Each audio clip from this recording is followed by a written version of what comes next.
Assalamu alaikum wa rahmatullahi ta'ala barakatuh. Ismi Habib bin Muhammad, wajina naitwa Habibu mtoto wa Muhammad. Falakad waqaftu amamakum, hakika nimesimama mbele yenu. Liu'arridu alaikum, ili nipate kuonesha kwenu baadhi wa maana ta'allamu, baadhi ambayo tunajifundisha fi hadhihi almadrasati Ali Badawi, katika madrasa hii ya Ali Badawi. Wa uhibbu an takuna maddati, ningependa iwe mada yangu fil ahadithi, katika kuwasomea hadithi.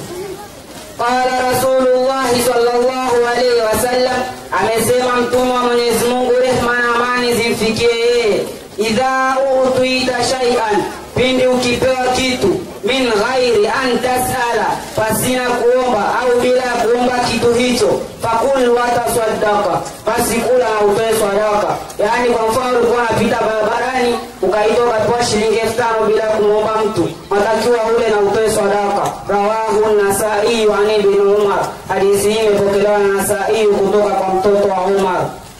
Waqala aidan sallallahu alayhi wasallam, na akasema tena mtume wa Mwenyezi Mungu, rehma na amani zimfikie yeye, idha amma ahadukumun nasa, pindi atakapokuwa mmoja wenu kiongozi wa watu katika swala, fali ukhaffif, basi na afanye taafifu, yani afanye kwa ufupi. Fa inna fihi musawira, hakika miongoni mwao kuna wadogo, yani watoto, wal kabira, na wakubwa, yani wazee, wal waifa, na wanyonge, wal maridha, na wagonjwa, wadhal hajat, na wenye haja mbalimbali.